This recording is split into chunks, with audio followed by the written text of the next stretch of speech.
Good evening, ladies and gentlemen, boys and girls, and welcome to another episode of Fight Night.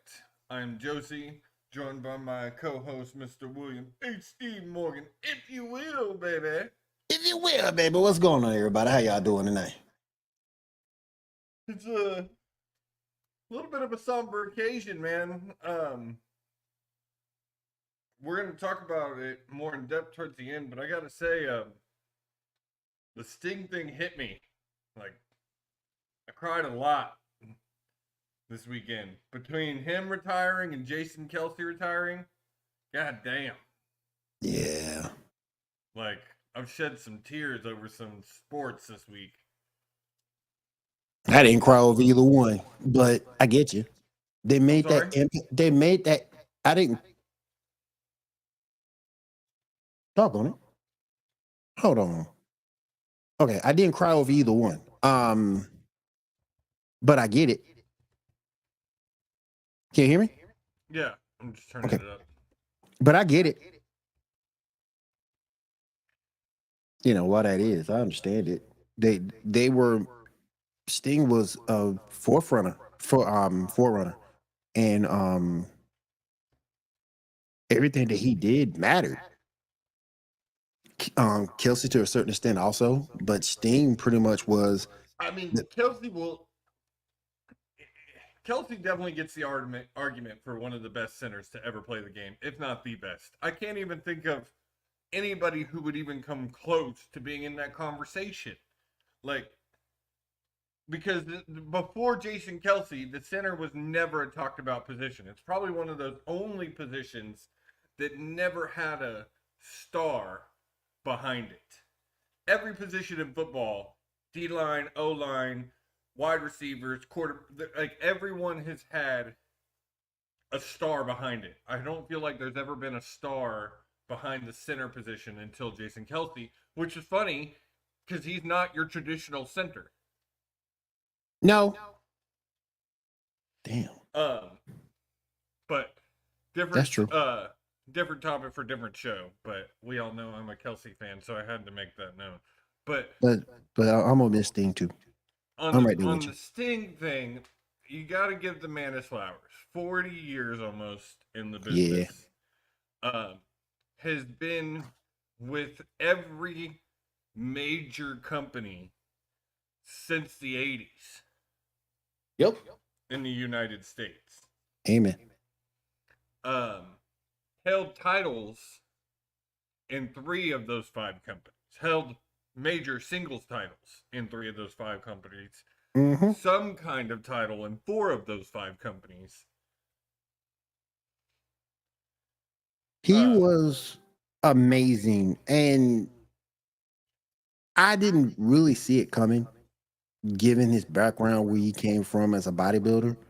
But did you see the scrum or the clips from his scrum? So he made a comment. There was a question about him and Warrior. We all know that there was no love lost between Sting and Warrior anymore. Like, they didn't like each other. Oh yeah. And he made a comment how they wanted to kill each other when they used to ride in the car with each other. But he said, well, you put 2 roided out 20-year-olds on the road together, and that's what happens. And he said that, I mean, I'm just being honest with you. And he said that he stopped doing roids in the 90s, which I fully believe, in the early 90s. Like, you can tell when Sting stopped the roids. He was always in very good shape, but he was never, like, just busting out muscles. He was never overly big. He was never, like, early 80s Sting, Surfer Sting, for sure, yes. Yeah. But he was never, but once you get past that 90 standpoint, he was never overly big. You could tell he was always, he was always in shape, in ready to go. He was always working out. He always looked working out. Him and Lugo owned the gym together. That was true. He always looked very fit, but he never looked like Luger. He never looked like Warrior. Once you knew when Sting's roid era ended, because his body definitely hit a point and it stayed there. Yeah. Throughout, and I will say this. It did. Now, you didn't see much of his body in his AEW run. He kept. I would almost put money on during every match in his AEW run he was wearing pads underneath. I'll believe it. I will believe that. I think it just, not just for his safety, I think it was probably peace of mind after what happened with Seth, and I don't blame Seth. I think it's a freak accident. I do think the buckle bomb is a stupid move.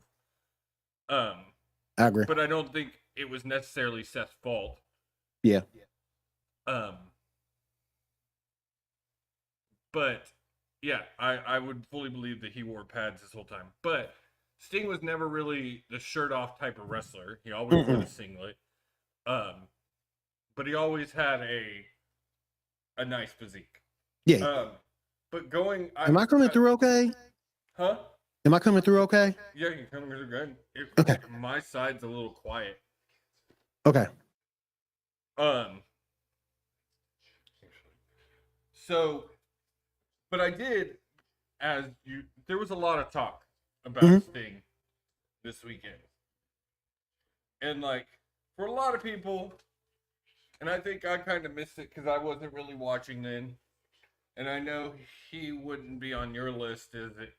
But for a lot of people, Sting, like, embodies what wrestling is to them. Like, he was the guy, for me, it was Cena. Like, he is wrestling to me just because my fandom grew with his career.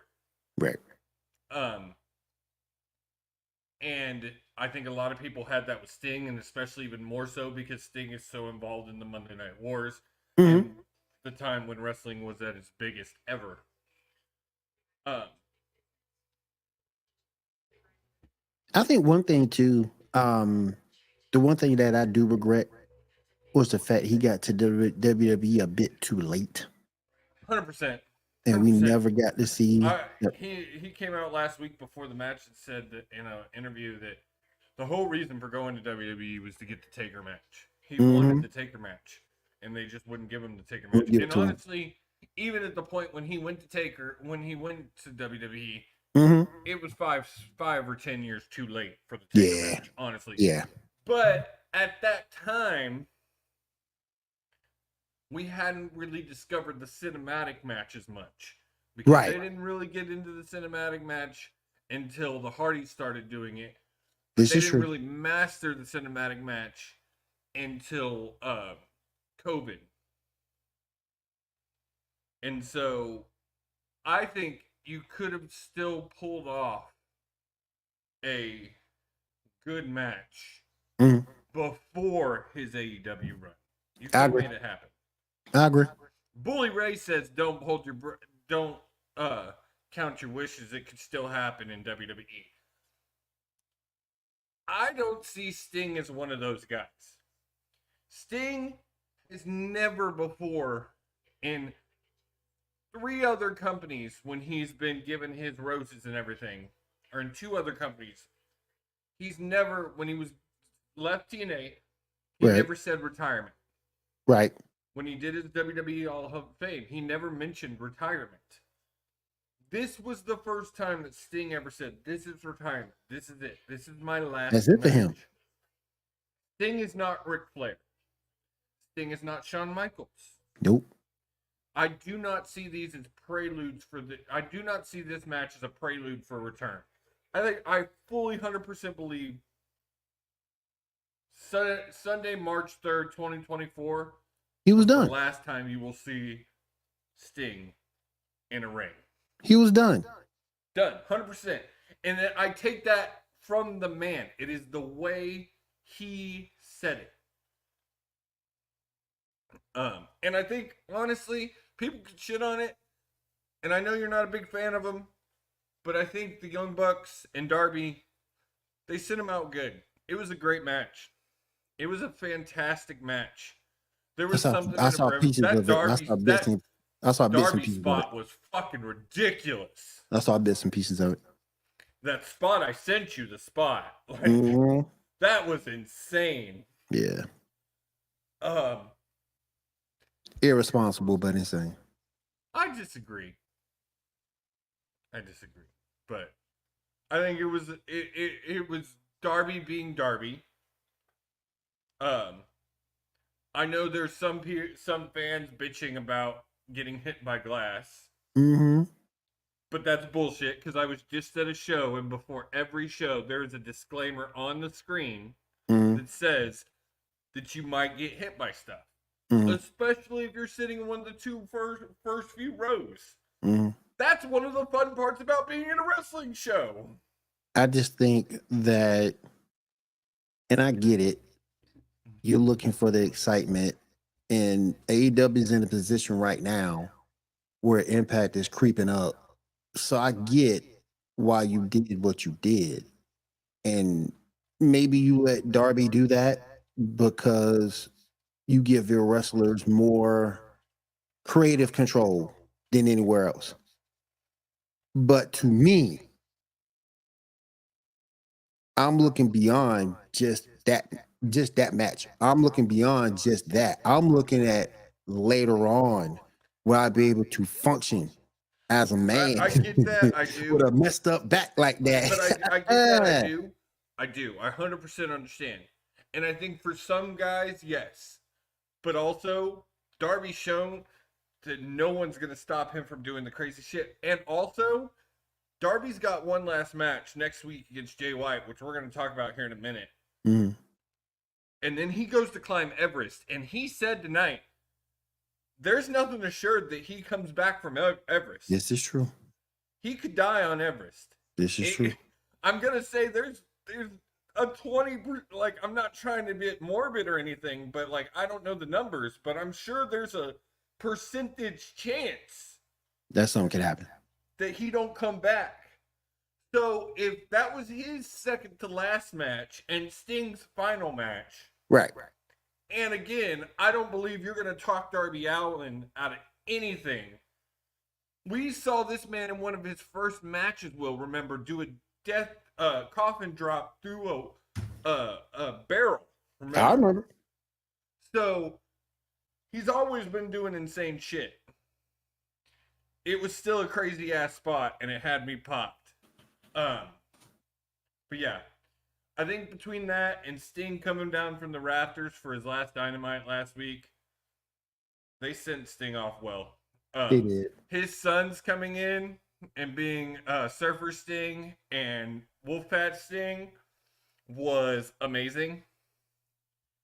I love that. I read something today that said his son, I guess, is a big streamer with Destiny, and he hasn't streamed in like a month. So he's been preparing for this match in the gym, and it was just really sweet. Like, it was really cool to see, because it's not just the wrestler. Never a negative thing has come out about that man. Only positive things have ever been said about Sting or Steve Borden. Right. And in this business, to be in it for 40 years and to be able to say no one has That's a ever rarity. had a negative thing to say about me, that's unfathomable. Like, That's a rarity insane. too. And the only people that would say negative things about me are people that no one listens to because they're fucking idiots. Warrior. Yeah. You know the Warrior's an idiot. God rest his soul. So, I'm going to finish with this because we need to move on. And if you will put up the picture, Will. Thank you, Sting, from this wrestling fan's heart that started at 13 but has followed your career in TNA and in AEW and went back and watched all of your big matches from WCW and your stuff with Flair, and it was an honor to see your final match. Thank you. We got a picture? I sent you a bunch of pictures. I don't have it. I sent them to you in Messenger and asked you to load them. Hold on. I sent them to you. You looked at them. I saw you look at them. I went to the store. Give me a minute. Huh? I went to the store. Give me a minute. I can't upload them now, so I got you. Give me a sec. I don't see him there. I sent them to your personal messenger. Hold on. Ah, those three. I got you. Oh, it's like 5. Yeah. Give me a sec. Anyway, I'll get you don't through on worry this about one. the Sting one, but I'll get you thank you, through. Sting. I'll get you through on this one. With that, though, Will, I did want to ask you this. As great as his career was and everything, Here we go. where does Sting fall? One, in the top 2, is he on the Rushmore? Yeah. He's on Rushmore. Yes to the you think he's on he makes it he's ahead on the Rushmore. He's on I think he's ahead on the Rushmore. So where does he fall in the top 10? To be, mind you, really to be on the Rushmore, you have to be in the top 5. Yeah, you do. I'll put him right. As far as the top 10 goes, I'll put him right at 5. I think I agree with that. So okay, who is on the Rushmore with him? How far are we going back? All time? Rushmore. I hate to do this, and I sort of kind of get where you coming from on it, but you gotta have Hogan. I've heard some people arguing that he's not. He is, but you gotta put Hogan there. You definitely gotta put Flair there. Those are 2. God, because it makes my stomach turn. I mean, but without those guys, I agree. Rick 100%. Like, Rick's not a saint or anything, but yes, 100%. You can't argue with that. 22-time champ, one of the greatest to ever do it. Yep. I can't keep Hogan off of it because of what he's done for the business and in the business. But God, it makes me want to. So I agree with those 2 and Sting. All right, who's your 3 and 4? Then you got, and then you have to take. And I'm just looking at impact of the business. You're just looking at business. You're not looking at anything else. Yeah, right. It's impact of the business. I think for Rushmore, you can't look at anything else. It's got to just be career. Right. 3 Stone Cold and 4 The Rock. The only thing that keeps me back from putting Dusty on there, the only thing that holds me back from putting Dusty on there was his WWE run. If it was WCW, NWA, WCW, he's there. But if it's as a whole, totality as a whole, it's got to be the whole career. His WWE run the only reason that I don't ding Sting for his WWE career is 1, it was really short. 2, I fully believe that was Vince McMahon just wanting to shit on all things WCW. Yeah. I really think so too. I really, but that's the only reason why I don't put Dusty there. Because if he had a productive WWE run, then definitely he'll be 3.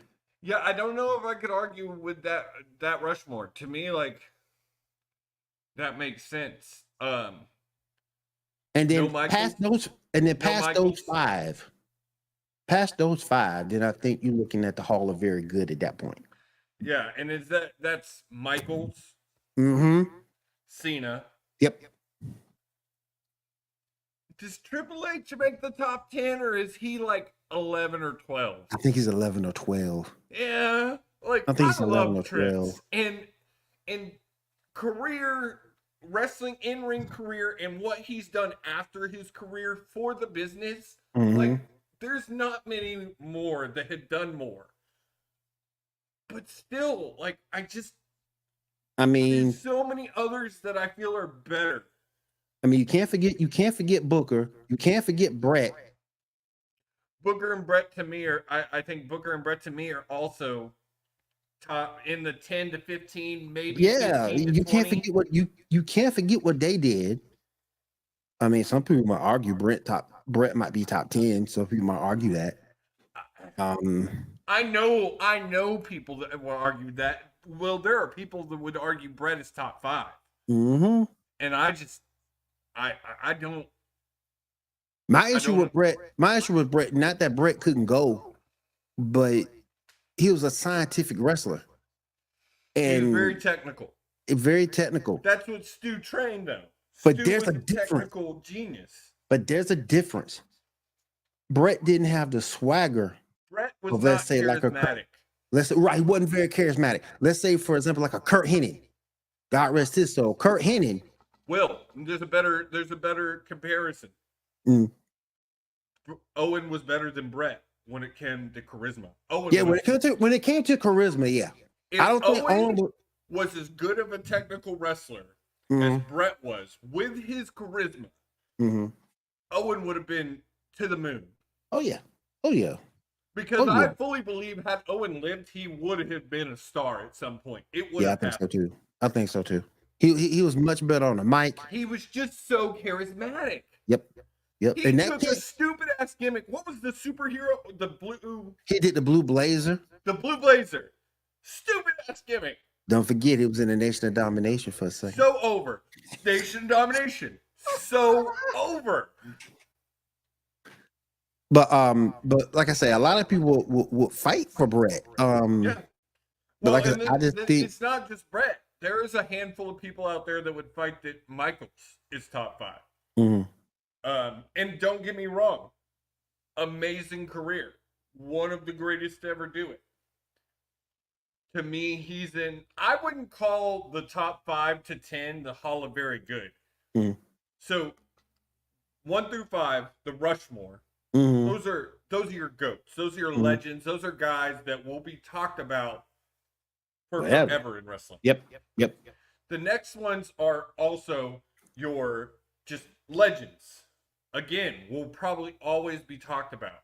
I think once you get into your 10s and 20s is when you get into the hall of extremely talented, usually checks all 3 boxes. Your Daniel Bryan's, your AJ Styles, your Daniel Bryan's, your AJ Styles, your Booker T's, your Daniel Bryan's, your like guys that had this industry never been blessed with, we would have never. It would have stalled out and died.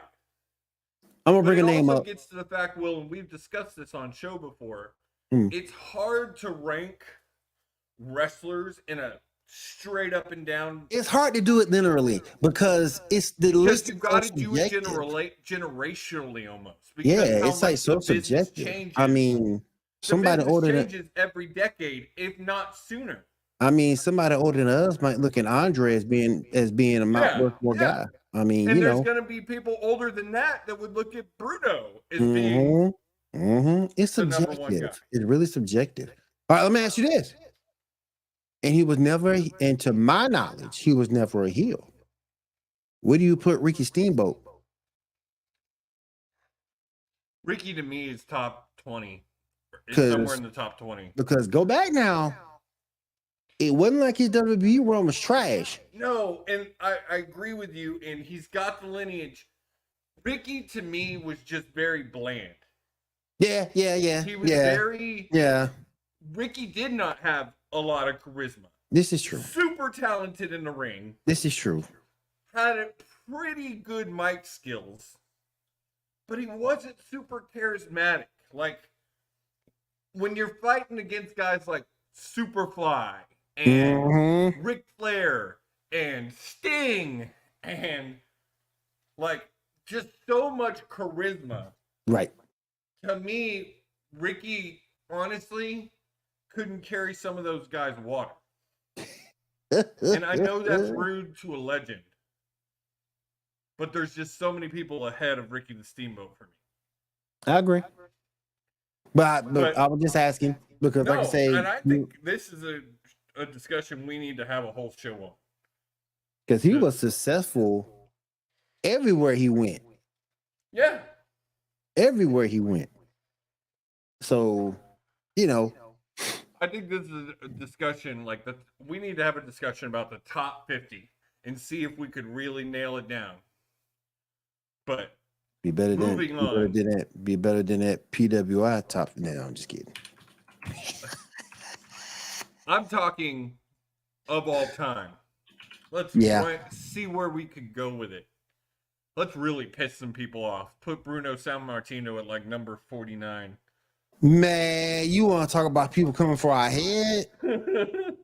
But, yeah, okay. If you're, real quick, and then we are going to change subjects, but real quick, if you are going to try and put a top 50 together of the all-time greatest wrestlers, I realize Bruno holds the record, but it was a much different time. Matches were only being held every few months. It wasn't anything for a guy to be a champion for 2 years. Then TV changed the game. True.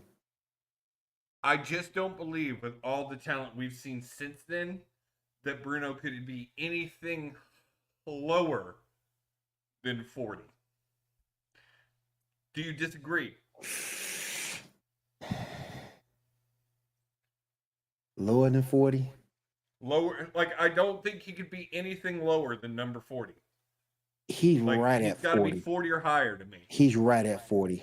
Yeah, and I think he's right there. I think as we discussed it, he might go higher. I think he could end up. I do realistically believe Bruno Sammartino could be 49 or 50. I'm telling you, Will, this is a show we need to do. This is a discussion we need to have. We will. We will. When Stacks will be back soon, so we will. But yeah, because there's just, I mean, we're sitting here just discussing it. We've already made pretty much the top 10 list. We've already said enough to do probably to 30. When you get into guys like Styles, Bryan. We didn't even mention guys who were just on the up, like Ospreay, Okada. We didn't even mention Edge. We didn't even mention Christian. Matt and Jeff Hardy. Yep. Dudley Boys. So, it would be an interesting conversation. But anyway. Oh, yeah, it would. Congratulations, Sting. Thank you for the memories. Let's move on. Because honestly, Revolution was another banging ass pay-per-view from AEW. It killed it. Like, it had my attention. 16,000 fans screaming the whole time.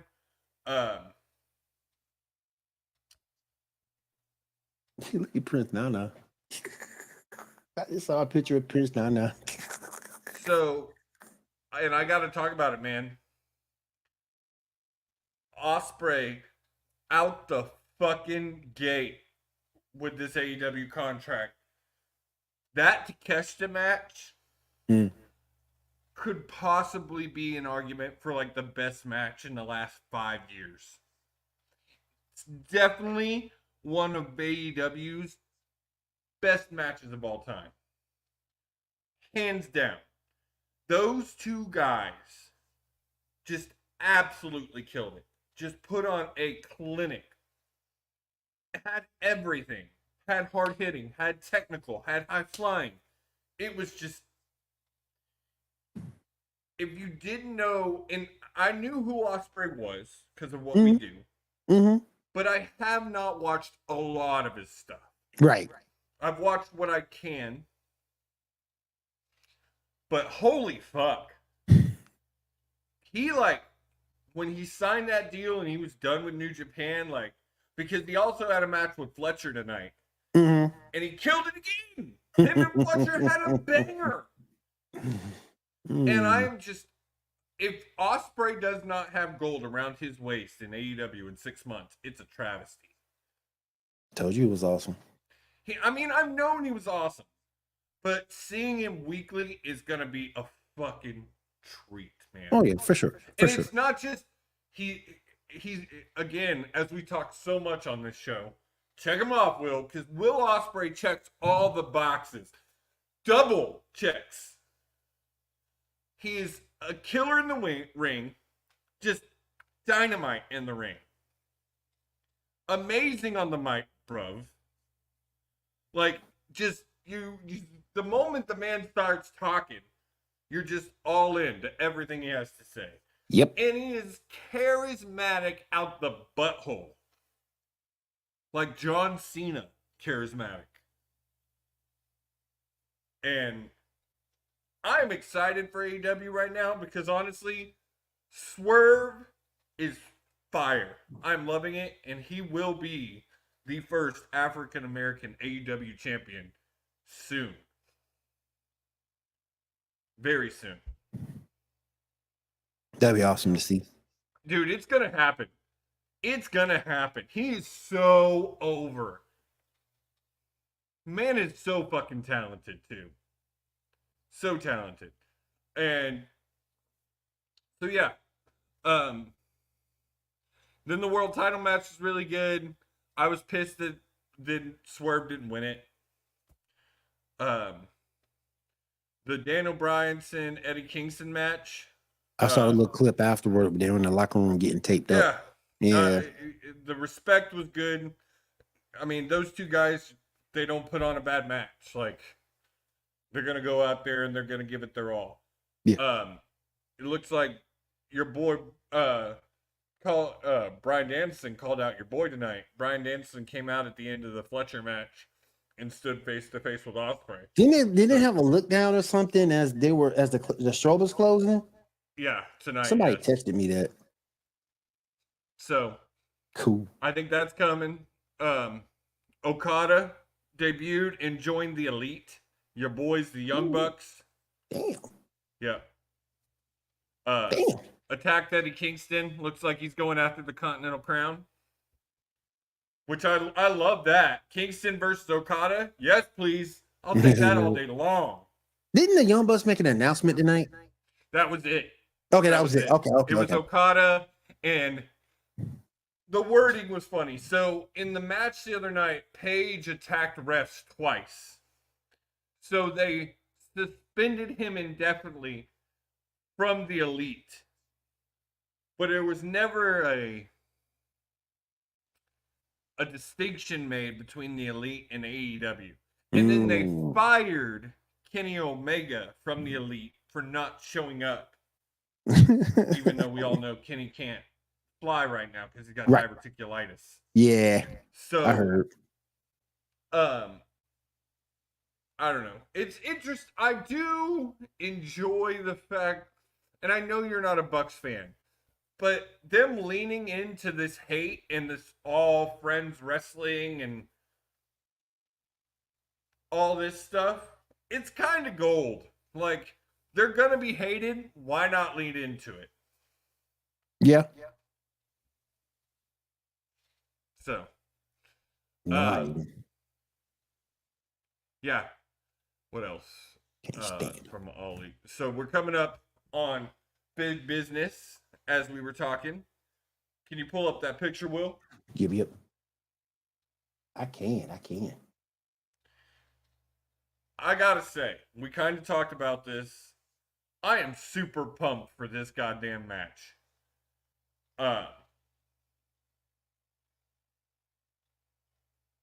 Darby, as we said, this will be Darby's last match before he takes his sabbatical to go climb Everest. This could be the last time we see Darby Allin in a wrestling ring. It could be.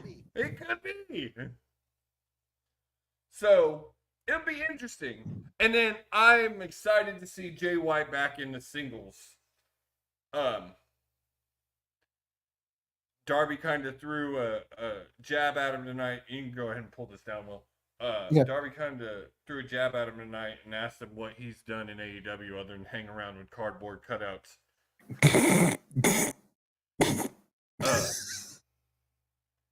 So that was I think this is going to be a great match. I got to say, I'm excited for Big Business. We all pretty much know who's coming. I think Monet is going to be a great addition to the women's division. Oh, for sure. But the matches they've called, we're going to get Samoa Joe versus Wardlow for the championship. Damn. Because Wardlow won the scramble at Revolution. Mm-hmm. I do believe that there's no way Wardlow wins that title. Hell no. Not right now. I think he will be champion this year. I do. That's why I I said don't right think now. Because I think he I will don't too. and honestly, however he loses, he needs to keep strong. He Mm-hmm. cannot take another and build back up. Right. He can't. This will be like number 4 if it happened. You right. He's finally getting strong again.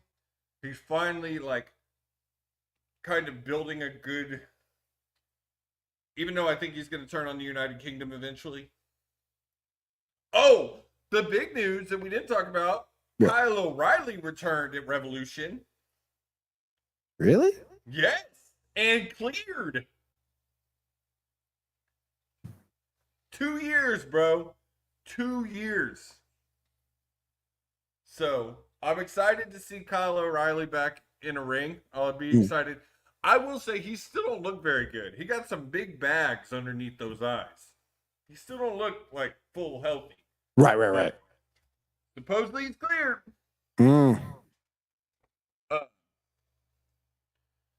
So yeah, I'm excited for Big Business next week. I think it's going to be a good pay-per-view.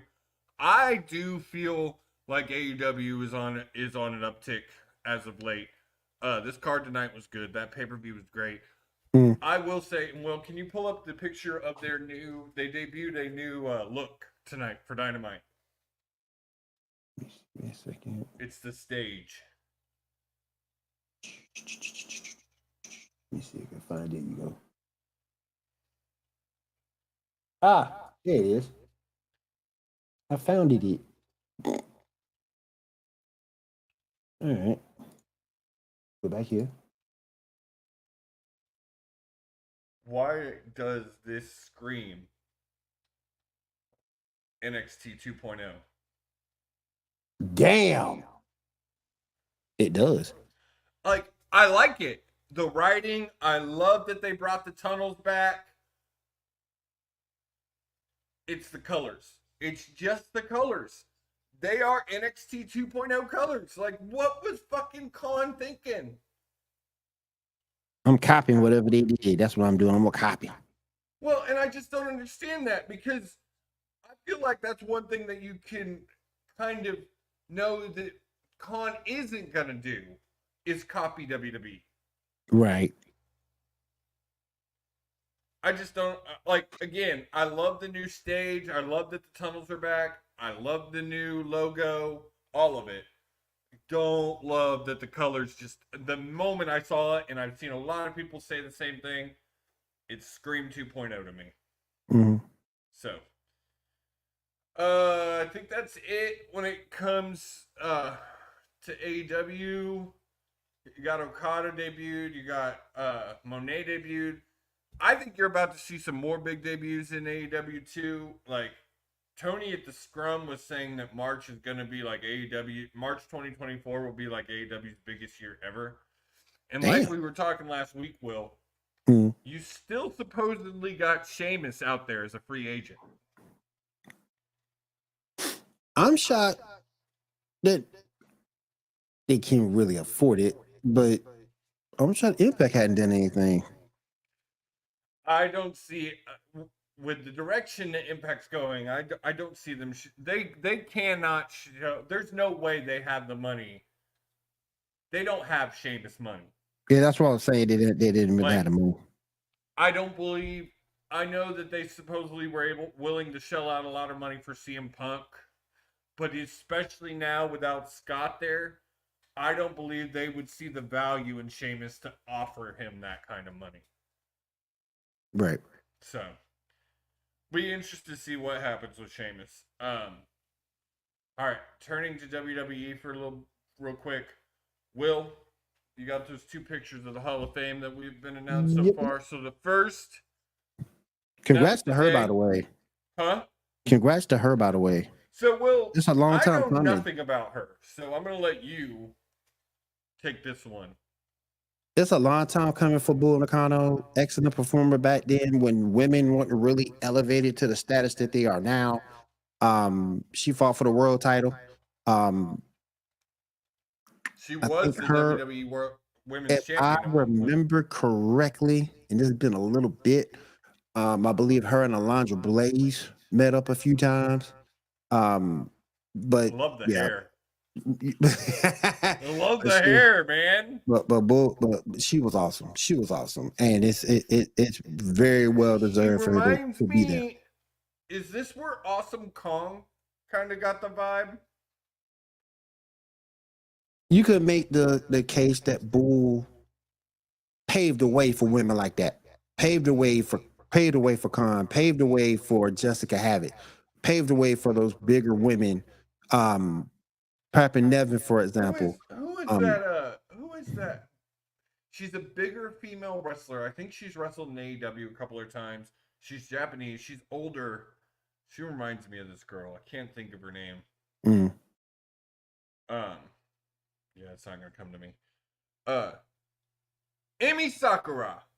Oh, okay. I got you.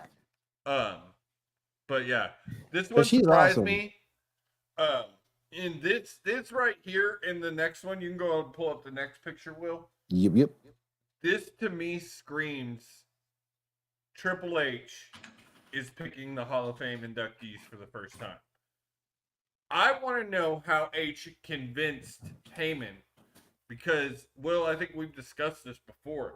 Heyman's always said he won't get inducted until he's done. He doesn't think it's right. But That's kind of been my issue, because we look at someone who's still active, and yes, he's not a in-ring competitor, but he's still active. And I just think that it would have been appropriate, which is also why I have the same issue with Beth Phoenix getting in when she did. and they've kind of done away with that in the last few years. Like, they've Mm. inducted people who are still having matches. They inducted Taker that way.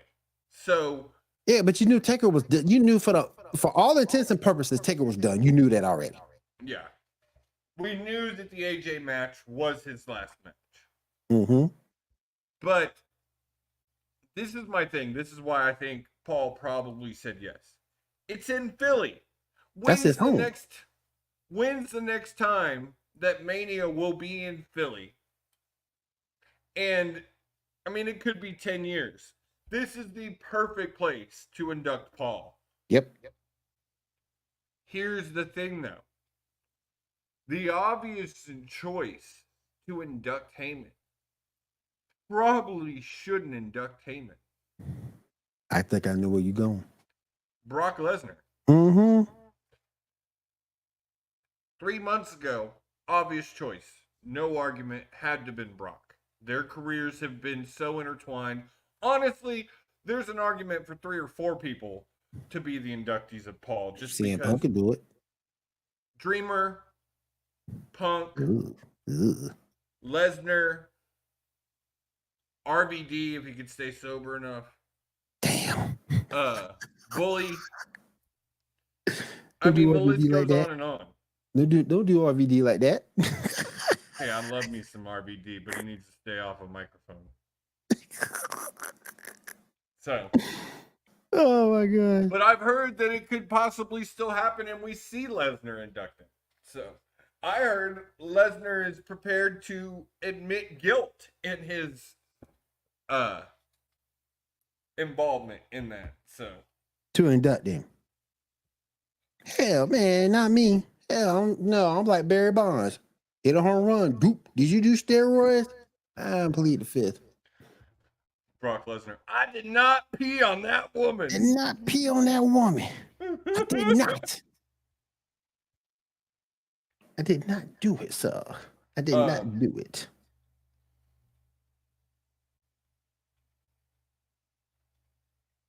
Oh man. So,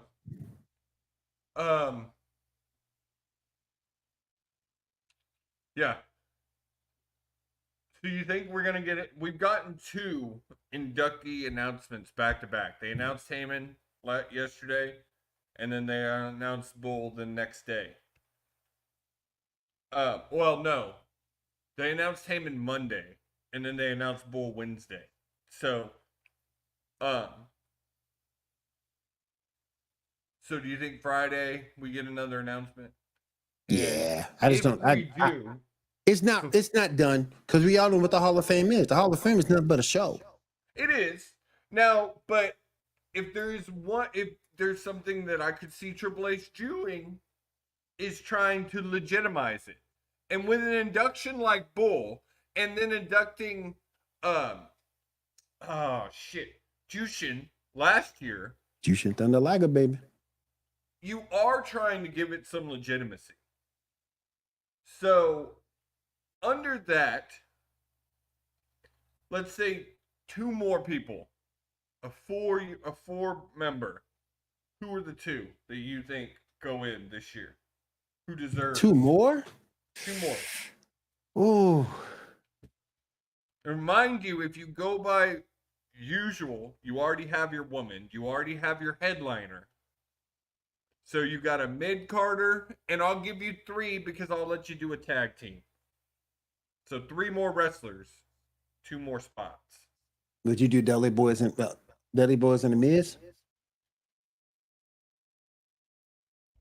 Dudley Boys, yes, I think that is a great choice. However, well, yeah, them and Paul together in Philly, yes, 100%. That could happen. That could 100% happen. Even though Bully is signed to TNA right now, so I don't know. Yeah.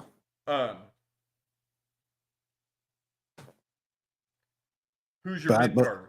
But I don't see the Miz. The Miz is that's the tough. Miz is different. He's still very active. That's tough. I just said the Miz because the Miz is gonna end up a day anyway.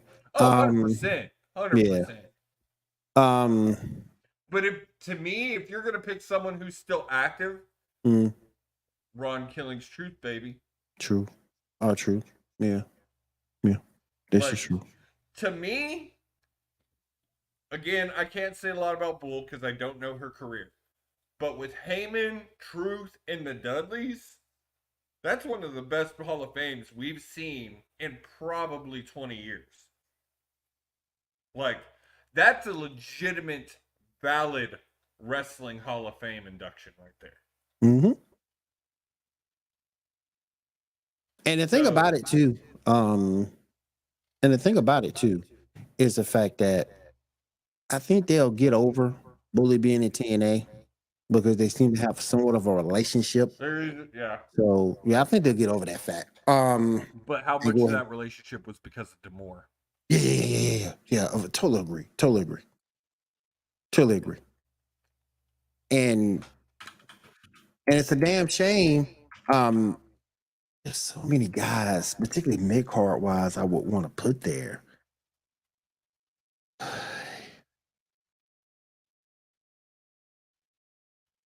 Thinking of actually officially retired guys.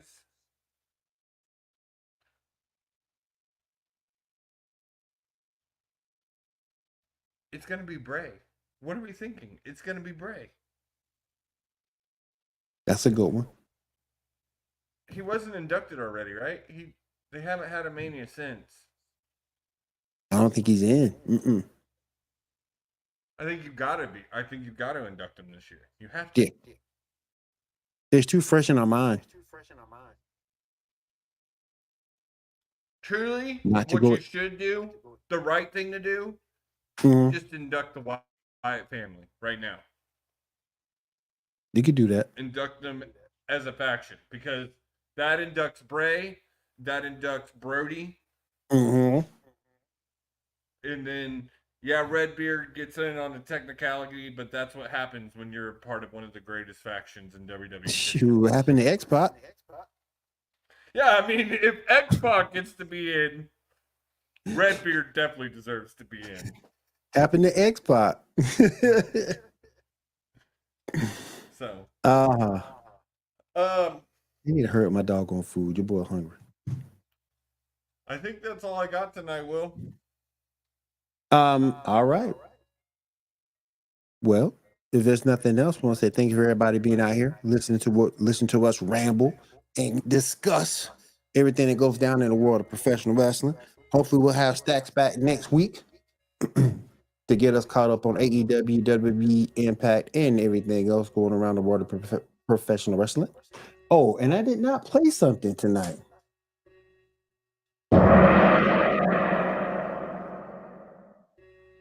Round 1, fight. There we go. All right. If there's nothing more, I want to say thank you to everybody once again. We'll be back right here, same bat time, same bat channel for Pro Wrestling Fight Night. We'll see you guys later.